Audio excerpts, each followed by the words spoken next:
Hi friends, welcome back to Pasim Rusim. இன்னைக்கு நம்ம சேனல்ல முருங்கை கீரை குழம்பு ஒரு டிஃபரண்டான மெத்தட்ல மசாலா அரைச்சு ரொம்ப அருமையா செய்ய போறோம். இந்த ஹெல்தியான குழம்பு ரொம்ப டேஸ்டியாவும் இருக்கும்.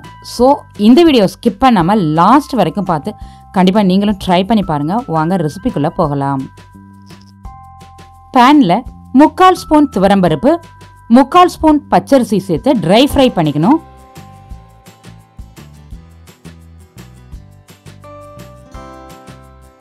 இது மாதிரி லைட்டா ஃப்ரை ஆன பிறகு இதை ஒரு பிளேட்ல மாத்தி ஆற வச்சுக்கலாம். ஆறின பருப்பு அரிசி ரெண்டையும் மிக்ஸி ஜார்ல சேர்த்துக்கலாம். கூடவே 6 சிகப்பு மிளகாய், 1/2 ஸ்பூன் மிளகு, 1/2 ஸ்பூன் சீரகம், தேவையான அளவு உப்பு, தேங்காய் பீஸ் 6 சேர்த்து தண்ணி கொஞ்சமா சேர்த்து அரைச்சு எடுத்துக்கணும். கடாயில 1 ஸ்பூன் நல்லெண்ணெய் சேர்த்துக்கலாம்.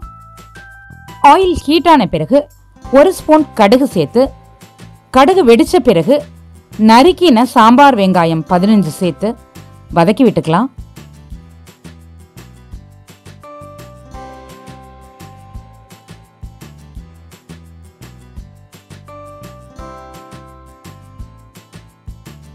இது கூட நம்ம அரைச்சு வச்சிருக்க மசாலாவை சேர்த்து வதக்கி விட்டுக்கலாம்.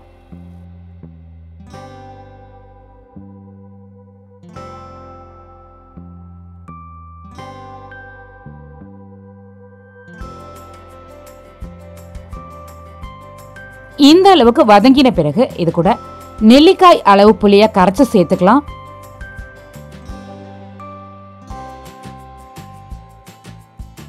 புளி தண்ணிய ஓரளவுக்கு திக்கா கரைச்சு சேர்த்து வதக்கி விட்டுக்கணும். பச்சை வாசம் போற அளவுக்கு வதக்கிக்கணும்.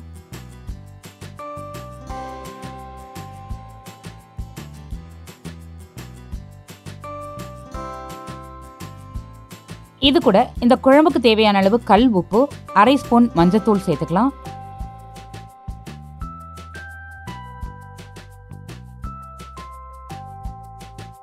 இந்த அளவுக்கு தொக்கு மாதிரி வதங்கின பிறகு இது கூட 2 கைப்பிடி அளவு ஃப்ரெஷ்ஷான முருங்கை கீரை சேர்த்துக்கலாம்.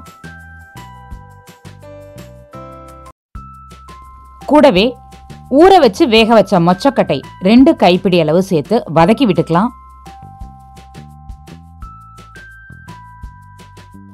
இது மாதிரி முருங்கைக்கீரையோட மொச்சக்கொட்டை சேர்த்து செய்யும் பொழுது குழம்பு ரொம்ப டேஸ்டியாகவும் இருக்கும். டெக்ஸ்டரும் ரொம்ப நல்லா இருக்கும். கண்டிப்பாக ட்ரை பண்ணி பாருங்க.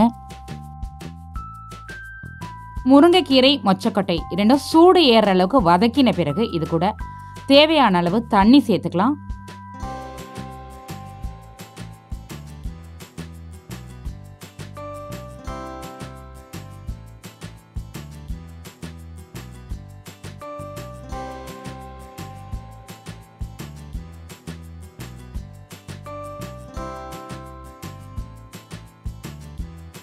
கீரை வெந்த பிறகு இது கூட 1/2 ஸ்பூன் பெருங்காயத்தூள் சேர்த்து குழம்பு கொஞ்சம் திக்காகிற வரைக்கும் கொதிக்க விடலாம்.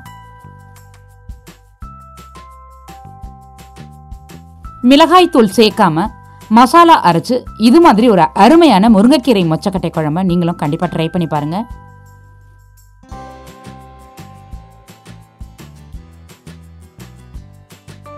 இந்த வீடியோ உங்களுக்கு பிடிச்சிருந்தா லைக் பண்ணுங்க, ஷேர் பண்ணுங்க. இந்த வீடியோக்கு கீழே உங்களுடைய கருத்துக்களை பதிவிட மறந்துடாதீங்க. வணக்கம்.